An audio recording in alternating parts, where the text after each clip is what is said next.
Bismillahirrahmanirrahim. Assalamualaikum warahmatullahi wabarakatuh. Waalaikumsalam warahmatullahi wabarakatuh. Innal hamdalillah nahmaduhu wa nasta'inuhu wa nastaghfiruhu wa na'udzu billahi min shururi anfusina wa min sayyiati a'malina. May yahdihillahu fala mudhillalah wa may yudlil fala hadiyalah. Asyhadu an la ilaha illallah wahdahu la syarikalah wa asyhadu anna Muhammadan abduhu wa rasuluhu wa sallallahu alaihi wa ala alihi wa ashabihi wa salam. Ya ayyuhalladzina amanu taqullaha haqqa tuqatih wa la tamutunna illa wa antum muslimun. Amma ba'du. Baik, monggo Pak Budi dibaca. A'udzu billahi minasy syaithanir rajim. Aja'altum siqayatal hajji wa imaratal masjidil harami kaman amana billahi wal yaumil akhir wa jahada fi sabilillah la yastawuna 'indallah wallahu la yahdil qaumadh dhalimin.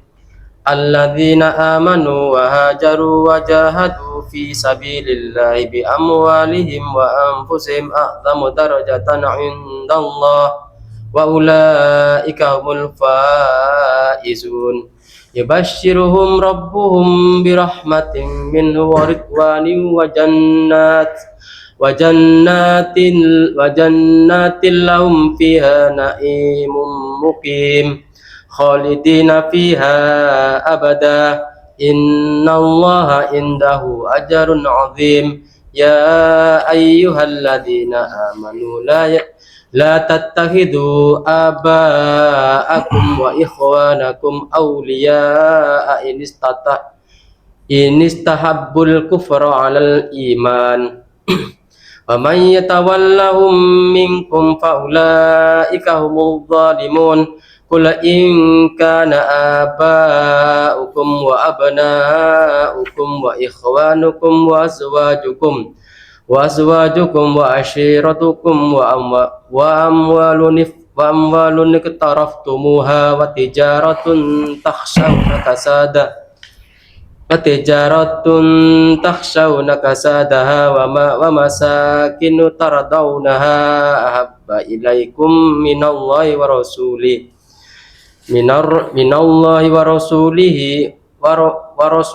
wa jihadin fi sabilihi fatarabbasu hatta ya'tiyallahu bi amri wallahu la yahdil qaumal fasiqin. Monggo Pak Mantur baca. Apakah orang-orang yang memberi minum kepada orang-orang yang mengerjakan haji dan mengurus Masjidil Haram, kalian samakan dengan orang-orang yang beriman kepada Allah dan hari akhir serta berjihad di jalan Allah? Mereka tidak sama di sisi Allah, dan Allah tidak memberikan petunjuk kepada orang-orang yang zalim. Baik.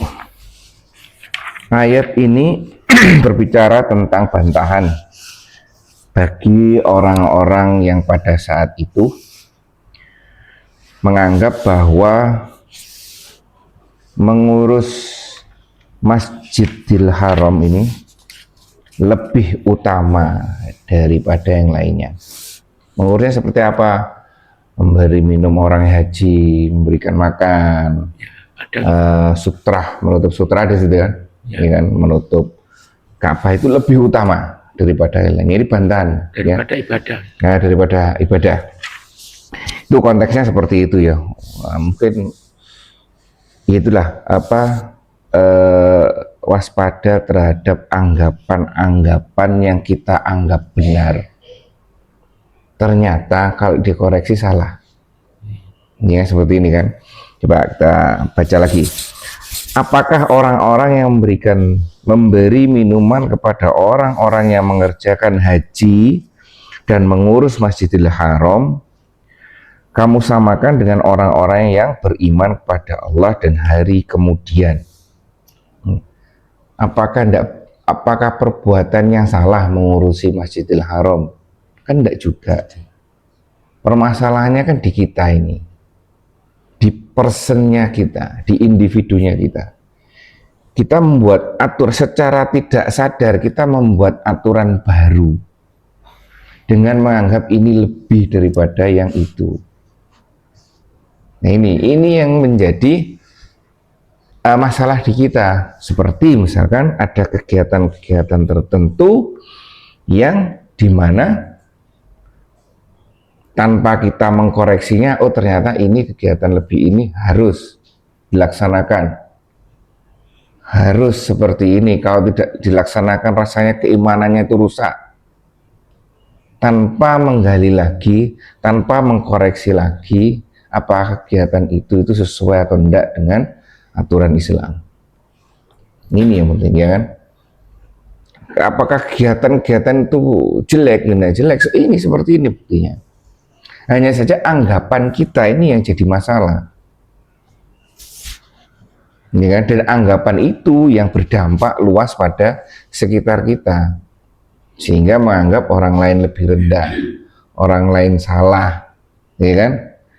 Orang lain itu banyak lah, ya kan? Nggak sesuai dengan aturan. Anggapannya anggapan seperti itu. Ya ini konteksnya seperti itu, sehingga di sini disebutkan apakah kamu samakan seperti itu dengan seperti itu, ya kan? Orang yang beriman kepada Allah dan hari kemudian serta berjihad di jalan Allah, apakah sama dengan orang seperti itu? Ya kan? Mereka tidak sama di sisi Allah, dan Allah tidak memberikan petunjuk pada orang-orang yang zalim. Ya, apakah di sini konteksnya saat itu haji, pelaksanaan hajinya masih amburadul? Pelaksanaan haji seperti saat itu gimana Pak Manto? Pelaksanaan haji saat Rasulullah masih hidup gimana? Dengan telanjang, nah, ya kan? Terus penyembahan sekitar Ka'bah, berhala, ya seperti itu. Ataukah seperti itu? Wallahu alam, ya kan? Hanya saja yang bisa kita ambil, oh ternyata ini yang bermasalah adalah kita. Kita tanpa dasar, tanpa belajar, hanya menuruti nafsu kita, menganggap sesuatu ini lebih baik. Lebih baik. Ini.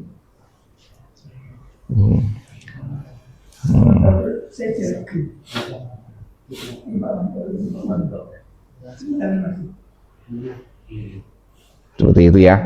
Sudah.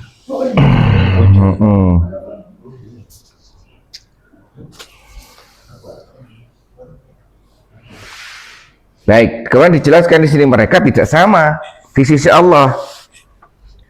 La yastawuna indallah wallahu, dan Allah tidak memberi petunjuk, la yahdi, tidak memberikan petunjuk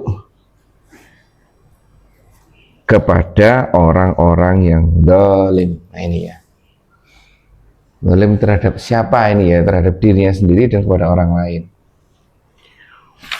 Itu ya, di sini disebutkan seperti itu. Sebutkan kalau konteksnya yang dulu orang-orang musyrik itu adalah orang-orang yang zalim. Bagaimana mungkin pekerjaan mereka mengurus Masjidil Haram yang saat itu keimanannya juga, aturannya juga tidak sesuai, ya kan? Peruntukannya juga ada berhala, ada Allah, ya kan? Nah itu tidak, semua tidak sesuai, tapi dianggap bahwa itu yang lebih berarti. Ini bisa terjangkit pada kita. Sampai sekarang kan ada yang dikasih minum. Loh iya, di mana? Di sana apa di sini? Di sana. Di sana, ya kan? Masih ada. Benar. Ini juga koreksi. Ini koreksi untuk kita bahwa ibadah-ibadah tertentu yang ternyata kita anggap itu benar, ternyata tidak sesuai dengan aturan. Nah itu kan, makanya di awal di sini apakah memberikan minuman dan mengurus Masjidil Haram itu sesuatu yang tidak boleh? Ya boleh, sesuatu yang bagus awalnya. Ketika Nabi Ibrahim memulai seperti itu, ya entah berubahnya kapan, sehingga di zamannya Rasulullah semuanya sudah berubah. Ya seperti itu ya. Baik, ada yang sampaikan di sini. Ini bisa. Oke. Kalau dari sini berarti kita bismillah. Kalau dari ini saya tadi menangkapnya ini Ustaz ya, apa amalan ibadah itu kan bertingkat-tingkat gitu Ustaz ya. Berarti di sini kan memberi minum kepada Memberi orang yang minum. berhaji dan mengurus, Mengurus Masjidil Haram. itu suatu kebaikan sedang dan juga apa berjihad di jalan Allah itu juga suatu kebaikan. Tapi berjihad di jalan Allah ini kebaikan yang lebih tinggi ya, lebih tinggi di hadapan Allah Subhanahu wa taala Ustaz ya. Ini berarti menunjukkan kebaikan itu bertingkat-tingkat gitu Ustaz ya. Ini apa? Mirip dengan apa kebalikannya Ustaz ya, apa? Keburukan itu juga bertingkat-tingkat. Kadang kita apa kan salah satu tablis iblis itu kan ini Ustaz ya, apa menggoda manusia itu bertingkat-tingkat juga, mulai dari orang yang bertauhid di orang gimana Ustaz, dari yang bertauhid kemudian dia dilalaikan dari apa amal-amal kebaikan itu yang awalnya dia mengerjakan kewajiban kemudian melalaikan sunnah, amalan-amalan sunnah, kemudian lebih banyak menghabiskan waktunya dengan amalan-amalan mubah, kemudian dihabiskan waktunya lagi dengan amalan-amalan yang sia-sia, kemudian sampai dia meninggalkan semuanya, makruh dan jatuh pada kemaksiatan. Haram. Kalau salah kalau salah satu tablis iblis itu kan menyeret orang-orang soleh itu tidak langsung dari orang yang awalnya dia rajin ibadah, rajin apa, mungkin seperti kita duduk di majelis ilmu atau berkumpul dengan orang-orang soleh, kemudian tiba-tiba jadi pelaku minum khamar atau berjudi atau enggak, tidak seperti itu, bertingkat-tingkat juga setengah apa. Jadi yang perlu kita perhatikan itulah seperti itu. Terus satu lagi jihad ini, saya tambahkan sedikit tentang jihad. Jihad ini adalah sifat ya, sifat yang menempel pada sebuah perbuatan, kata sifat. Jadi apapun bisa kita lakukan untuk berjihad, apapun kebaikan maksudnya, ya kan? Apapun kebaikan bisa kita lakukan untuk berjihad, apapun, ya kan? Asal ikhlas kepada Allah dan sesuai dengan aturan. Tempel semua perbuatan itu dengan jihad, plek sudah. Setelah jihad tempeli lagi dengan istiqomah, plek sudah. Gitu ya, insya Allah aman itu. Terus tingkatan tertinggi beriman pada Allah. Ada yang gini, ada yang bilang istilah memberikan sedekah pada orang yang membutuhkan lebih utama daripada beriman. Gimana itu? Sedekah? Seandainya ada orang yang membutuhkan sedekah yang lebih utama daripada beriman. Enggak, beriman nomor satu di depan. Aneh, beriman. Ini kadang-kadang ada orang gitu. Ya, beriman nomor satu.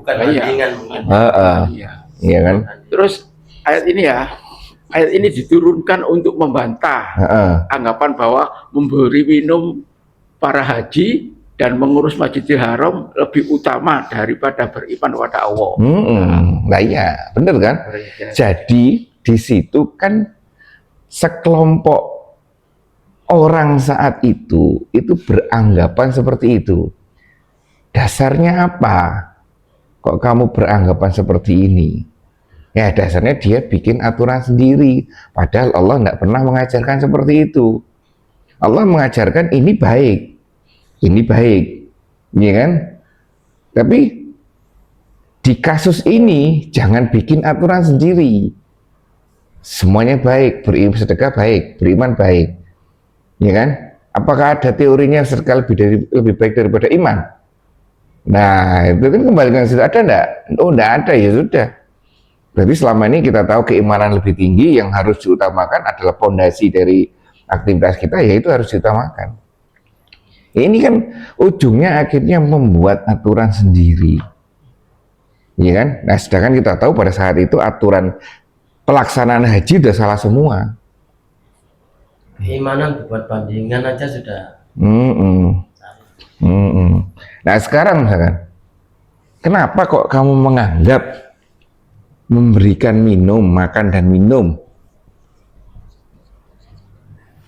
lebih baik daripada keimanan itu sendiri? Padahal keimanan ini lebih baik, nih dia beranggap seperti itu, lebih baik daripada keimanan. Padahal keimanan itu sendiri mengikuti ibadah itu sesuai dengan aturannya, tidak bikin aturan sendiri seperti ini. Ini kita kasusnya dulu ya. Kayak dulu di mana pelaksanaan haji sudah tidak sesuai dengan aturan itu ya. Tuh, bagaimana Pak Manto bisa menganggap bahwa bersih desa itu lebih baik, ya kan, daripada keimanan bersih desa yang tidak benar, misalkan ya, seperti itu ya. Apa dasarnya? Padahal dasar keimanan itu salah satunya adalah ikhlas pada Allah, segala aktivitas kita ikhlas pada Allah dan sesuai dengan aturannya. Nah, ini ditantang sama Allah kan. Kamu menganggap sesuatu ini lebih baik, itu apa dasarnya? Makanya itu saya sampaikan tadi, di sini apakah kejadian ini terjadi di kita? Banyak terjadi di kita. Yang banyak terjadi di kita.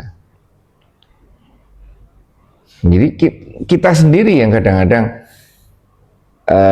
salah satunya talbis iblis itu seperti itu, menganggap ini seolah-olah sudah luar biasa, akhirnya kita berlebih-lebihan dalam hal itu, atau malah degradasi, malah berkurang, ya kan? Itu yang ini kan tantangan, bener nggak kamu seperti itu? Padahal konsep keimanan itu seperti ini. Kalau kamu sudah seperti ini, nah itu ya, gitu ya. Jadi akhirnya apa? Kembali lagi kita harus belajar. Makanya itu Iqra adalah ayat firman Allah yang pertama kali diturunkan itu benar sekali, ya kan? Iqra itu bacalah. Tapi ketika sudah membaca, ya kan, Quran disusun tidak berawal dari Iqra, tapi berawal dengan la yukalib dzalikal kitabul la raiba fi, malahan, ini kan. Jadi belajar dulu untuk meyakini bahwa ini yang benar, Tidak diragukan lagi. iya kan? Karena kalau Masalah minum kan air putih, bukan? orang kalau tidak sholat minum hukumnya bagaimana? Dapat pahala apa enggak? Kalau dapat pahala dia. Bahkan orang kafir pun kalau berbuat baik itu dia dapat pahala. Katanya kalau berdoa itu sia-sia orang kafir. Hanya saja seperti gini. Orang kafir dapat pahala. Dasarnya apa? Dasarnya kalau ketika dia mu'alaf, apanya dihitung? Oh, waktu mu'alaf. Pahalanya dihitung kan? Itu kalau mu'alaf. Dia lebih baik daripada kita. Kita masih compang-camping. Orang yang mu'alaf sehari itu dia dapat positif banyak, plusnya banyak daripada minusnya. Minusnya hilang, positifnya yang dihitung. Berarti bukan kembali nol ya? Enggak, nakalan. Ya seperti itu ya. Kalau tidak mu'alaf, Lah kalau dia hingga meninggal tidak ada perubahan keimanan, ya itu ibadahnya, pahala yang sudah disiapkan jadi muspro, hilang. Ya itu ya, seperti itu. Ya, ini juga dasar yang seharusnya menjadi dasar yang kuat bagi kita, mengkoreksi semua apa yang kita lakukan. Jangan sampai kita salah pikir. Nah ini. Jangan banyak ngoreksi orang, koreksi diri sendiri. Iya, itulah muhasabah nanti. Lalat. Udah. Baik itu ya. Ini sedikit luar biasa ini. Lanjut apa tuh? Ya.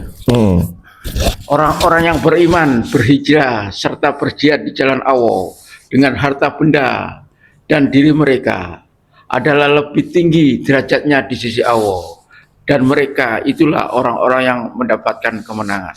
Bila dilihat dari kasus ini, oleh karena itu jangan sampai kembali lagi salah pikir dan sesat pikir.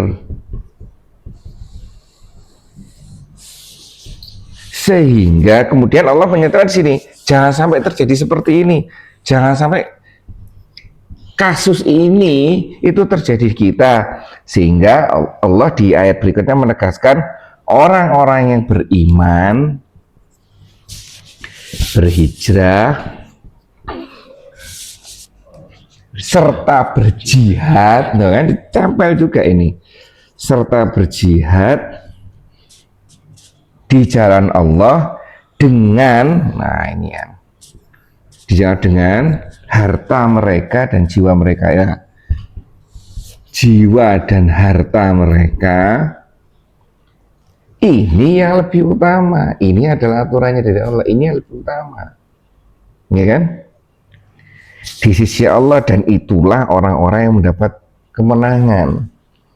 Ya. Ya berarti bahwa beriman. Iya, iya kan? Konsepnya itu, ini intinya itu konsepnya itu bukan berdasarkan pada ini, bukan berdasarkan pada hasil dari pola pikir kita yang lebih baik dalam beribadah, tapi ini yang lebih baik, ini yang terutama ini. Mungkin enggak orang yang hijrah itu tanpa beriman, atau berhijrah tanpa tahu dia mau hijrah kemana, apa yang harus dihijrahi, iya kan? Seperti itu toh. Tapi dia kan pasti tahu nanti, kan?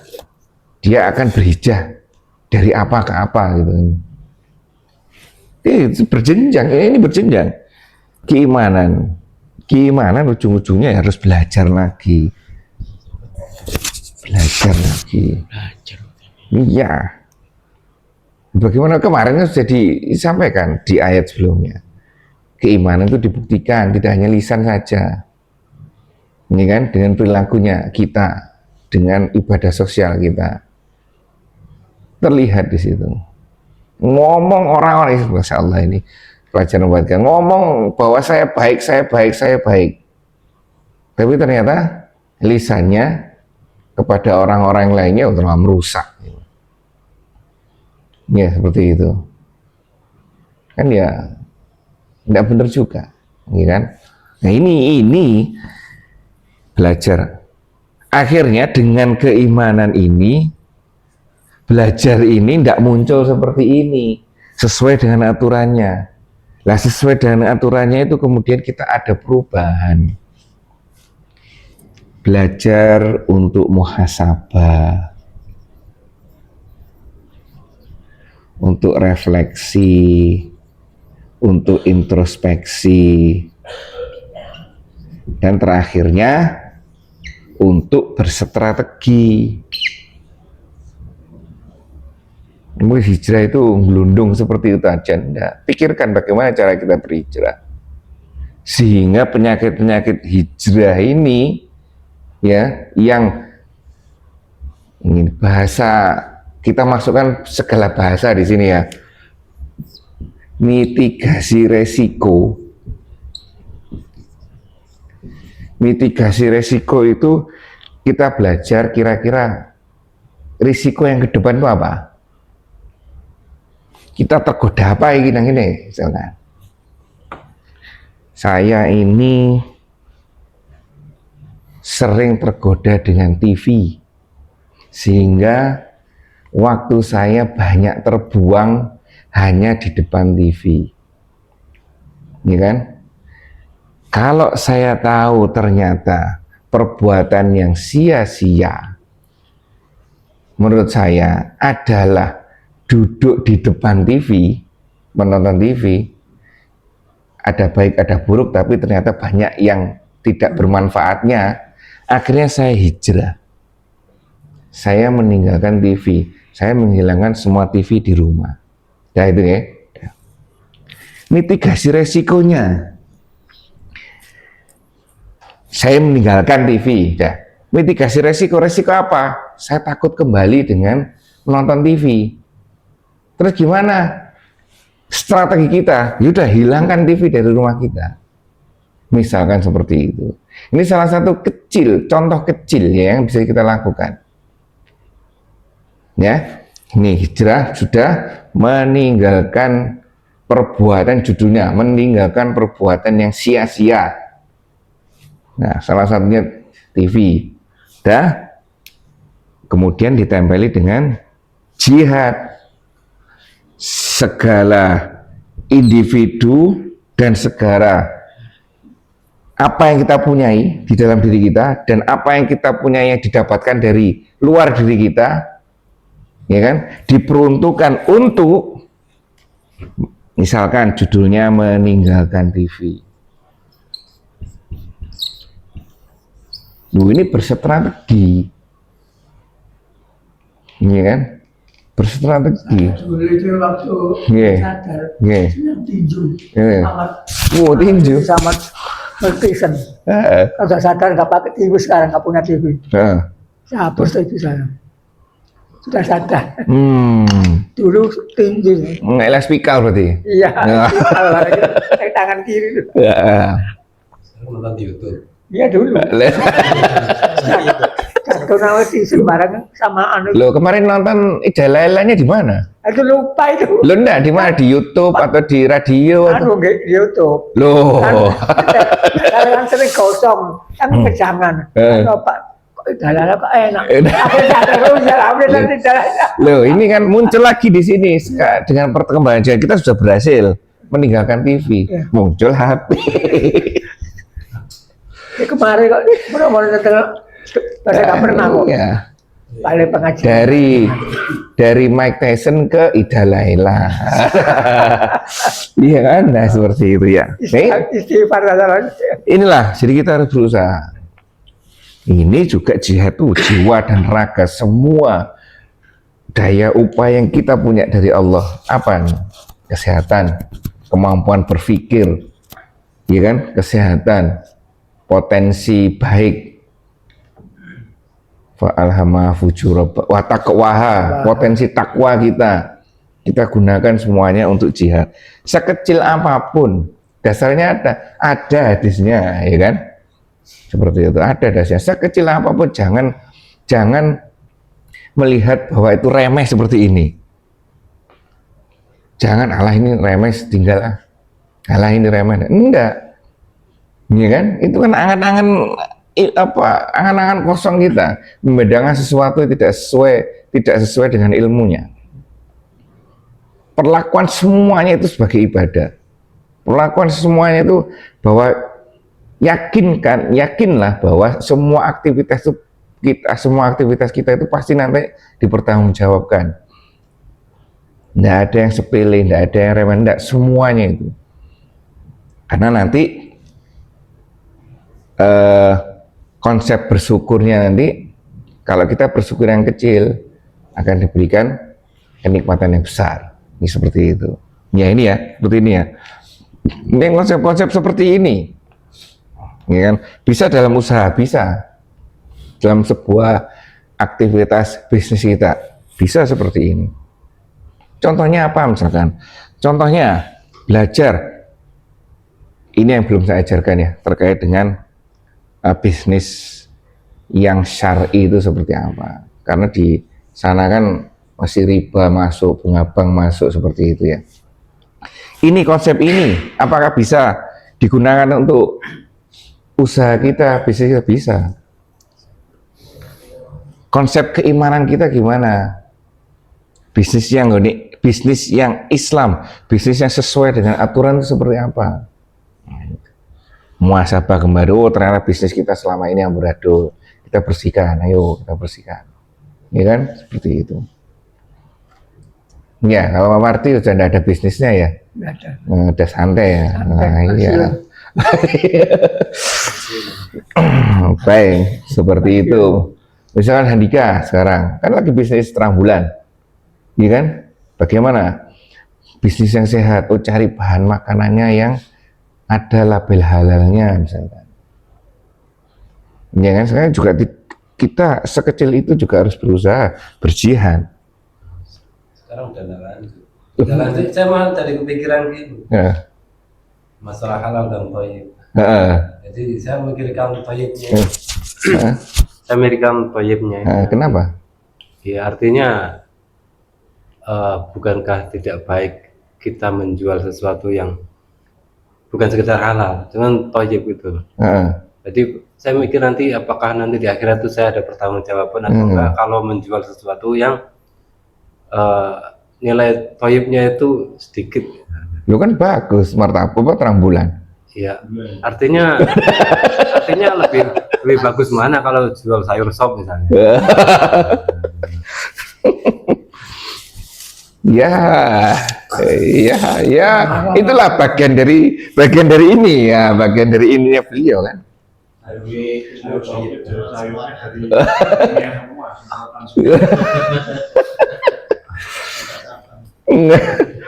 Ya itu ya bagian dari jihad kita, ya kan. Kalau Pak Manto mungkin wah bahannya lo halal semua, kenapa enggak itu? Andika punya pemikiran sendiri, ya kan. Ada orang yang kita seperti ini, ya, yes seperti ini. Terus ada yang lebih tinggi lagi, orang yang warok ini. Warok itu orang yang menjaga harga diri, menjaga diri ya. Itu warok. Tapi dia lebih tinggi stepnya itu. Bahkan hal-hal yang mubah kadang-kadang dia tinggalkan karena khawatir. Ini seperti itu. Jadi seperti yang jualan terang bulan boleh. Aduh, tapi nanti ini seperti ini, saya khawatir seperti ini, enggak masalah. Ya kan? Seperti itu ya. Nah, baik. Kita lanjutkan, Pak Wanto.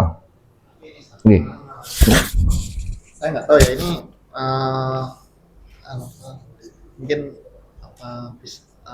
bisa benar bisa salah satu. Kalau masalah itu tadi ya Pak, kadang setan kan juga bisa membuat kita misalnya memberikan sebuah sehingga kita jadi menjadikan perkara yang halal atau boleh jadi berlebihan sehingga hulu ya hulu berlebihan dalam sesuatu. Termasuk ya bukan tadi menyalahkan ya, misalkan jalan terang bulan kan boleh gitu. Kemudian sampai berpikiran thayyib dan sebagainya, terus jadi ganti shop misalkan gitu ya. Apa enggak sampai itu agak ada hulunya, sehingga kan kalau yang warok yang dimaksud Rasulullah kan ini jika ada potensi kepada mengarahkan kepada perbuatan sia-sia atau bahkan menunjukkan ke dosa ya gitu saja, atau makruh atau yang hal-hal yang bisa mengantarkan kita ke neraka lah gitu. Yang dimaksud Oleh karena itu hukum itu berlaku hanya dirinya sendiri, tidak bisa digeneralisir. Warok ini tidak bisa digeneralisir, benar-benar subjektif sekali. salah satu imam dari 4 mazhab, saya lupa, ketika ada berita di kampungnya kambingnya Pak Manto hilang, ya kan? Dia tidak makan daging kambing sampai diketemukan. Akhirnya setelah diketemukan, kalau tidak salah diketemukan mati, ada bangkainya, dimakan apa binatang buas. Setelah ketemu itu dan diyakini Pak Manto bahwa itu adalah kambingnya, baru dia makan lagi. Terus ditanya kenapa, ya kan? Saya khawatir kalau daging itu, kambing itu dicuri kemudian dijual. Jadi saya makan yang haram. Dan itu berlaku hanya untuk dirinya sendiri. Gitu. Sampai segitunya. Ada satu lagi, imam, orang-orang besar juga. Dulu tidak ada foto segala macam. Dari Mekah, dia ke Madinah, terus ke kota lain apa. Terus dia bekerja, ya kan, bekerja di perkebunan kurma. Terus suatu saat majikannya, setelah berapa bulan atau 1 tahun ya, dia bekerja di situ. Si majikannya tanya, menurutmu gimana? Kurma yang kebun sana itu enak yang mana? Jawabannya luar biasa, saya tidak tahu. Kenapa tidak tahu? Saya tidak pernah makan sedikit pun. Ini kan? Padahal secara logika itu diperbolehkan oleh karyawan. Iya kan? Gitu. Saya tidak pernah. Kenapa tidak pernah? Ya karena memang satu, saya belum izin. Gitu ya. Terus ada lagi yang kisahnya, wallahu alam, ini benar ya apa enggak yang terakhir ini? Yang ibunya Imam Syafi'i itu yang menemukan apa, kelapa atau apa, buah, inget enggak? Ini saya lupa ya, kisahnya Imam siapa atau Imam Syafi'i. Si bapaknya, calon bapaknya beliau ini menemukan sesuatu kemudian dimakan, ya kan? Qadarullah, ingat ini adalah barang yang tidak jelas, dicari barang siapa ini. Akhirnya ketemu sama bapaknya, calon mertua. Ya, aku ikhlaskan asal kamu kerja di saya selama berapa tahun. Ya, hanya untuk seperti itu, hanya untuk mengikhlaskan makanan yang dia makan tanpa izin pemiliknya. Padahal sudah hilang itu sebenarnya kan, kalau logika kita kan. Tapi kalau beliaunya enggak, menganggap bahwa dia tetap memakan punya orang lain. Disampaikan seperti itu, akhirnya bekerja. Setelah bekerja, ditanyakan, kamu nggak menikah dengan anak saya? Bukan, mau enggak. Ada kisah seperti itu. Wallahu alam, nanti dicek lagi ya kisahnya ya. Kalau saya seingat saya kok para imam itu ya.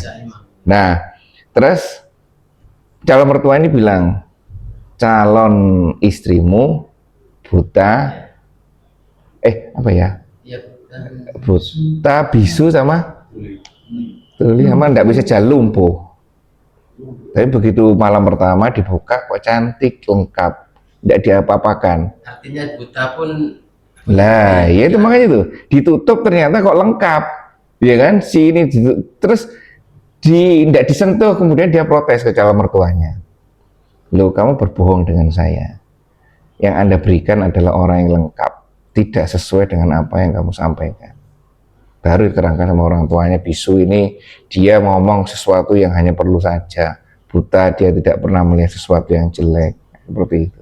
Kriteria yang sama. Ya, artinya apa? Kita sifat-sifat seperti ini yang Warot tadi memang dibutuhkan kita sesuai dengan kemampuan kita, tapi tidak bisa digeneralisir.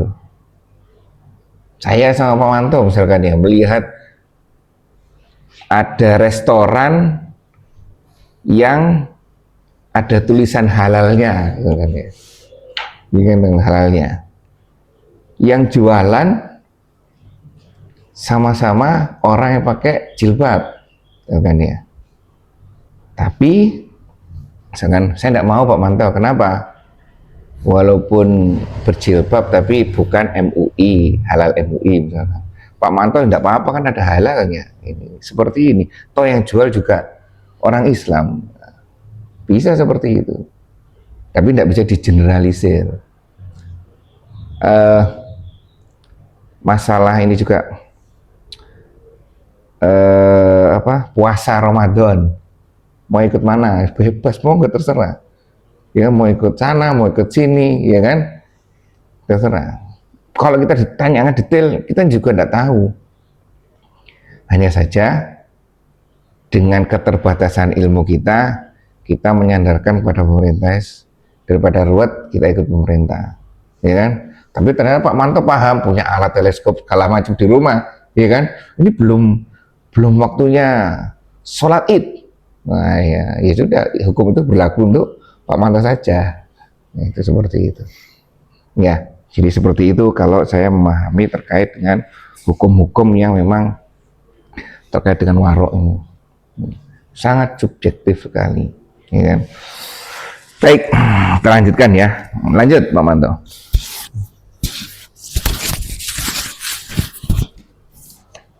Tuhan mereka memberikan kabar gembira bagi mereka dengan rahmat darinya, keridhaan dan surga-surga di mana di dalamnya mereka memperoleh kenikmatan yang kekal. Kalau sudah seperti ini, enak ini. Allah akan menggembirakan mereka. Nah, ini belum ada keterangannya. Oh, lanjut Pak Manto sekalian. Mereka kekal di dalamnya selama-lamanya. Sesungguhnya di sisi Allah ada pahala yang besar. Menggembirakan mereka dengan memberikan rahmat. Memberikan rahmat, apalagi Pak Manto? Rahmat, keridhaan, surga cuma, dan kekal di sini.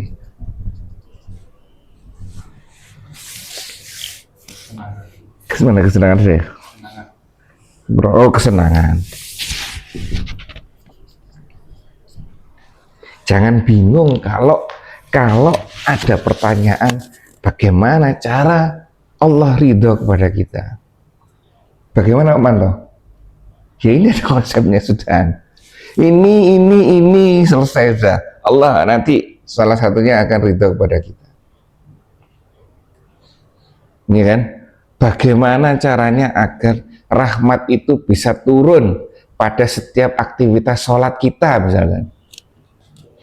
Ini ya sederhana sebenarnya. Hanya nanti ini terjemahkan sesuai dengan relevansi yang sekarang. Oh seperti ini. Apa mitigasi resikonya? Seperti ini semuanya. Kita berhijrah dengan strategi, berjihadnya juga harus berstrategi.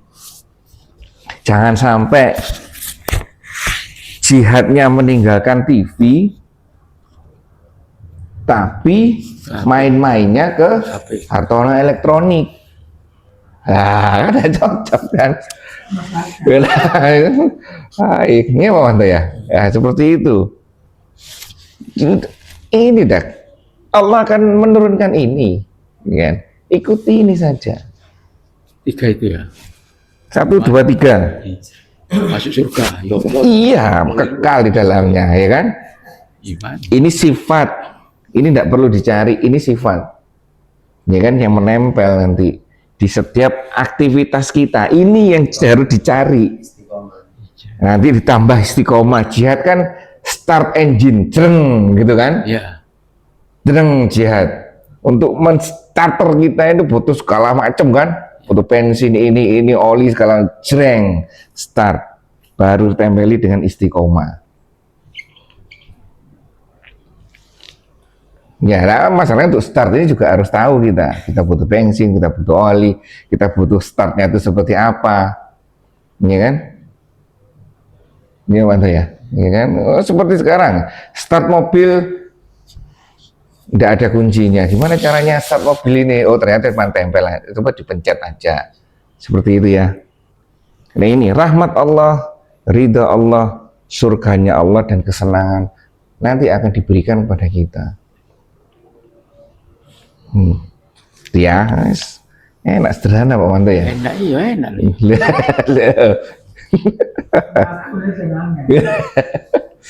Nah, kembali lagi nanti di sini kan ada satu potensi internal kita, kembali saya sampaikan lagi, internal kita yang punya potensi positif dan potensi negatif, dan eksternal kita punyai setan yang potensinya selalu negatif. Ini harus diwaspadai, ya kan? Bagaimana caranya mengendalikan kolbu dan bagaimana cara mengendalikan orang dari luar ini, nafsu ini. Ya, lanjut Pak Manto. Ini menarik ini Pak Manto. Sederhana. Wahai orang-orang yang beriman, janganlah kalian menjadikan bapak-bapak dan saudara-saudara kalian sebagai pemimpin-pemimpin jika mereka lebih mencintai kekafiran daripada keimanan. Dan barang siapa di antara kalian menjadikan mereka sebagai pemimpin-pemimpin, maka mereka itulah orang-orang yang zalim. Nah, hai orang-orang yang beriman, ingat ya ayyuhalladzina amanu, diikuti di belakangnya ada aturan yang harus kita kerjakan. Ini kan? Setelah ini kan konsepnya ini terus baru masuk ilmunya. Ayo, ada aturan nih, ada aturan baru, ya kan? Aturannya apa? Jangan kita menjadikan bapak-bapak, saudara-saudara atau pemimpin-pemimpin jika mereka mengutamakan kekafiran atas keimanan. Ini yang menarik, kekafiran atas keimanan. Atas keimanan. Maksudnya seperti apa? Kafir itu apa Pak Manto? Definisi kafir apa Pak Manto? Apa ayo? Pak Manto ini ingat gimana? Kafir itu kafaru. Orang yang ingkar. Hah? Ingkar, menutup diri dari kebenaran. Jangan sampai kita memilih orang-orang yang menutup diri dari keimanan ini sebagai pemimpin-pemimpin ini. Iya kan? Ini jangan sampai. Kan sama dengan ini tadi. Orang yang mendahulukan aturan nafsu daripada aturan yang sebenarnya. Ya kan? Juga kita sendiri waspada. Seperti kemarin yang paling gampang itu lampu kuning itu untuk ngegas atau untuk ngerem. Ya kan? Ya nanti ya. Ya itu ya kan, kalau salah pikir, sesat pikir bahaya nantinya. Kita pasti ngotot nanti. Ya kan, seperti itu. Kampung yang PRT itu. Kenapa? Saya sudah pilih orang yang Ya sudah. Ya berusahanya kan sampai itu saja, ya kan? Dah, waspada. Kembali lagi, bagaimana ini aturan? Lah bagaimana kita tahu bahwa orang itu kafir, orang itu mendahulukan kesenangan dia daripada aturan yang jelas? Ini kan otomatis kita belajar juga. Yang kita pelajari ada dua hal yang pokok. Materi pelajaran kita adalah kauliyah, ayat kauliyah Al-Quran, dan ayat kauniyah, apa yang terjadi di sekitar kita. Pelajari itu. Artinya kalau toh pilihannya tadi kalah atau salah, ya kan? Kalah atau salah, yang penting kita sudah menjalankannya sesuai dengan aturan. Ini kan? Bagaimana Pak Manto kok ternyata yang milih wali kota kok ini yang menang? Pak Manto kok pilih ini? Ya ini besar. Bilang. Tergantung amplopnya ya Pak Manto ya. Seperti itu. Ya. Itu ya. Siapa tadi RT juga bahaya loh bos. Iya memang. Ayo. Semua kita itu bahaya. Bukan bayar ngono, yo bayaran yo iku sing nyelupun-nyelupun iki. Nggak jelas Nah, bahaya itu bisa kita tanggulangi dengan perbuatan kita. berilmu, Ilmu iya. iya kan? Iya, iya. Bahaya itu bisa ditanggulangi dengan berilmu. Dengan berilmu kita tahu rambu-rambu. Oh iya, iya. Di sana dalamnya sekian, tidak boleh renang. Di sini hati-hati, ya kan? Ada tikungan. Nah itu gunanya kita belajar seperti itu, sehingga mitigasi resiko ini loh. Ini apa tuh ya? Tergantung orang berarti ya. Iya, ya kan? Lanjut toh, toh.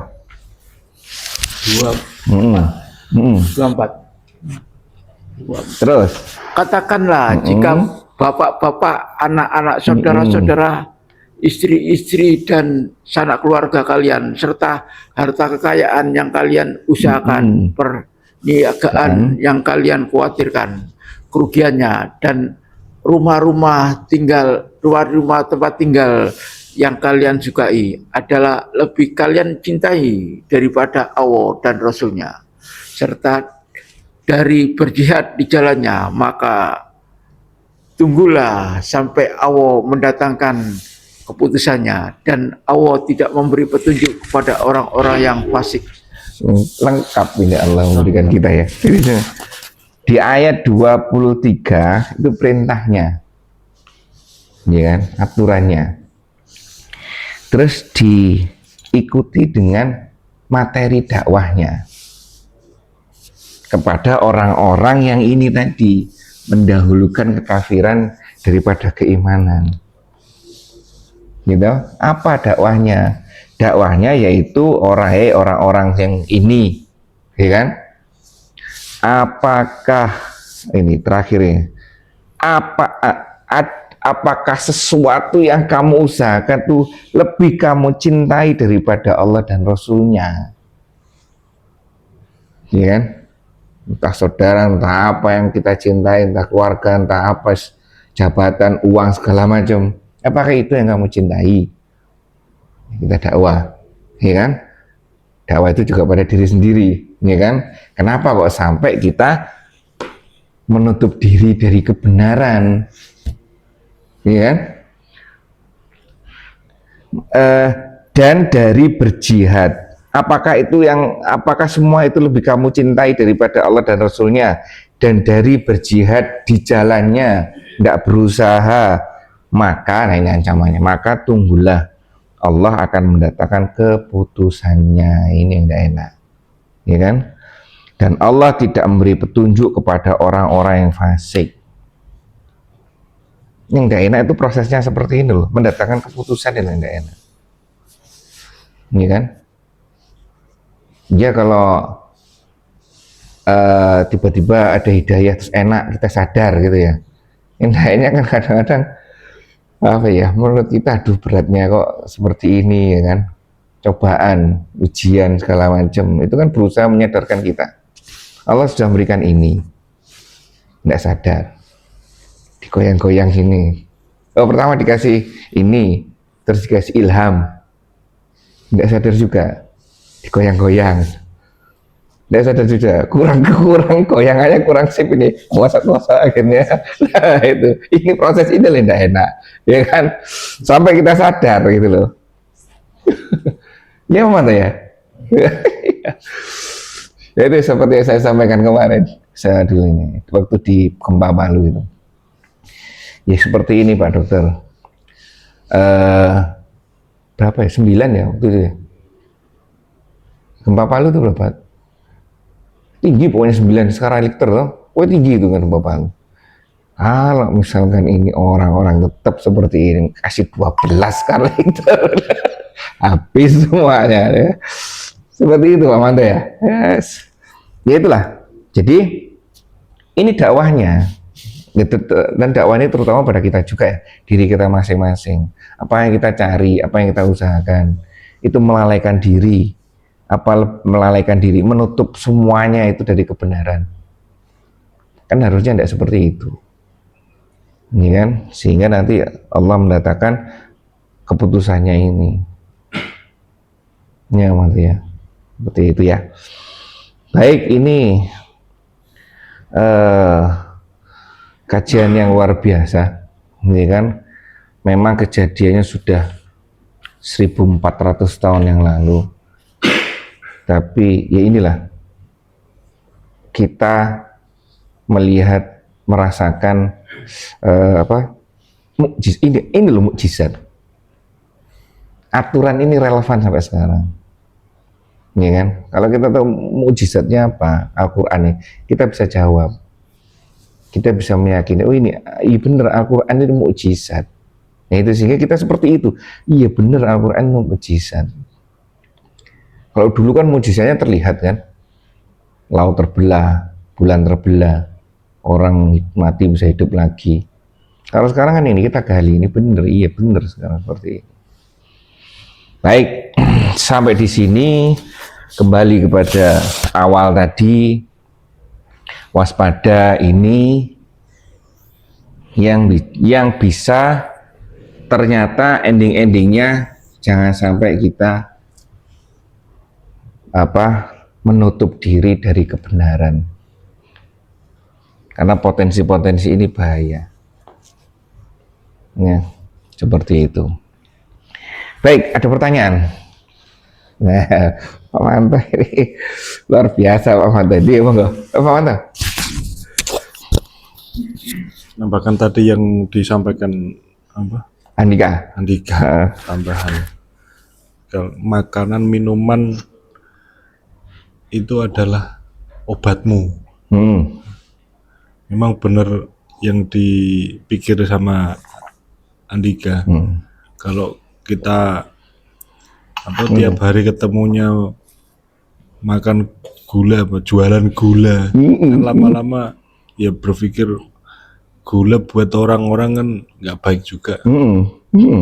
Sama juga kita udah tahu nyari halal udah, toyibnya sekarang. Oke, sekarang kita makan nasi. Tahu nggak makan nasinya itu nasi sintetis? Ya benar. Terus belum lagi bumbu-bumbunya ini produksinya ya di obat-obat kimia semua masuk ke kita, padahal kita nyari yang toyibnya juga. Ya, bener. Ingat Dr. Anang istilah ini GMO di makanan. Ini sudah terindikasi oleh FDA, Food Drugs and Amerika itu, FDA. GMO ini ada Generated Modified Organism. Jadi bakteri atau organisme kecil-kecil yang sudah bermutasi. Contoh, saya kalau sama istri, kalau beli buah, misalkan semangka, cari yang ada isinya. Kenapa? Bijinya. Iya, bijinya. Kenapa? Karena kemungkinannya asli. Karena kalau yang enggak ada bijinya, itu termasuk ini. Generated Modified Organism. Jadi ini sudah jauh dari kodratnya. Seperti itu. Semangat nggak ada biji. Apalagi ya. Telur isi juga. Aneh-aneh sekarang pokoknya. Seperti itu. Telur kuningnya Isi 2. Ada itu, ada. karena masuk ke penyakit mental juga. Bener. Seperti yang autis itu kan disinyalir dari makanan juga. Ini kan dari karbohidrat atau dari gelatin, saya kurang tahu itu. Ya makanya itu mereka sudah sampai sini. Tapi secara alami nggak pernah ada ya telur isinya 2. Secara alami selama ini. Jarang sekali. Sama seperti kejadian pisang jadi 1 itu. Iya kan? Ya. Karena ada tapi jarang sekali gitu. Kalau sekarang kan gampang, bisa diusahakan. Iya kan? Pesennya sudah ada. Iya. Kemarin saya lihat sekilas itu ayam tahun saya lupa 1950-an beratnya cuman 500 gram, 2000 gram 2 kilo. Sekarang sudah 3 kilo. Ya kan? Seperti itu ya. Ya seperti itu yang kita makan sehari-hari. Ya kan? Ya, tapi apakah kita ya kalau mau meninggalkan pelan-pelan ya bisa saja. Mungkin tergantung usaha kita. Kalau misalkan definisi thayyib kita terhadap diri kita ketat, itu enggak ada apa-apa. Ya kan? Tapi kalau selama itu kita anggap tidak apa-apa, yang penting halal, kethayyibannya ya thayyib kadar yang rendah misalkan, tidak apa-apa. Seperti itu. Ya. Sekarang beras pun pakai emas ya, memang. Kemudian ya mas. Beras pakai emas. Kemudian pakai emas memang. Emas kayak putih. Terus api dia. Iya. Emas air.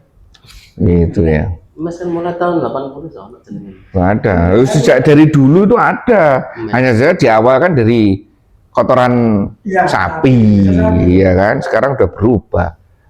Ya. Alami. Udah berubah. Ya itulah. Kita sudah diserang seperti itu.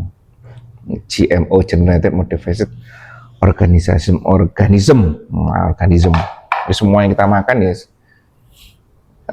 instan semua ya. Ya seperti itu. Ya Nika. Jadi yang nggak ada isinya itu berarti bukan super ya. Ya itu. Semangka nggak ada. Itu malah jauh dari kodratnya. Jauh dari kodratnya. Kebanyakan oh ini yang bagus ini nggak ada isinya. Dan disinyalir Bahaya. kita ini masih termasuk bangsa-bangsa yang masih alami. Karena apa? Salah satunya dinilai dari metode pengawetan makanan kita itu masih jauh tertinggal. Ya kan? Karena apa? Kita tidak perlu mengawetkan makanan. Habis ada lagi, seperti itu. Baik, ada tambahan Andika? Masalah ayam sekarang digendot. Untuk segera bisa produksi, terus buah harus besar tanpa biji, karena godaan dunianya seperti itu. Jadi bisnis itu bagaimana memproduksi sesuatu secara cepat, banyak dan murah, karena itu yang diinginkan konsumennya seperti itu. Kebutuhannya. Iya benar. Jadi ya godaan dunia itu, apalagi nanti bisnis itu yang penting ini yang laku tuh ini loh, nggak usah mikirin soal kesehatan. Misalnya mie ayam saus yang menarik, yang enak, saus bijinya banyak, itu yang nggak usah mie sehat. Seperti itu yang laku dari konsumen itu seperti itu. Iya Pak Manto gitu ya, yang penting murah Pak Manto. ya, itulah kita, ya kan zaman yang luar biasa, ya Manto ya. Beda Pak Manto dengan Andika kan. Andika Food and Beverage, Pak Manto Advertising. Ya, seperti itu. Ya memang tuntutan iklan itu, terutama iklan. Iklan kan tanpa memperhitungkan baik dan buruk. Iklan itu yang diperhitungkan hanya keuntungannya, profit oriented. Nggak penting bahwa itu baik, nggak penting. Makanya dari ekonomi makro Indonesia, kenapa kok sampai terjadi seperti ini? Salah satunya adalah banyak iklan, sehingga mendorong masyarakat banyak utang, ya kan? Karena memaksakan diri sesuatu yang belum mampu, kan tergoda iklan. Yesus akhirnya seperti itu. Baik, alhamdulillah itu saja yang saya sampaikan. Kurang lebihnya saya maaf. Kita tutup majelis kita ini dengan bacaan hamdalah dan doa penutup majelis. Alhamdulillahirabbil alamin. Subhanakallahumma wa bihamdika asyhadu an la ilaha illa anta astaghfiruka wa atubu ilaik. Assalamualaikum warahmatullahi wabarakatuh.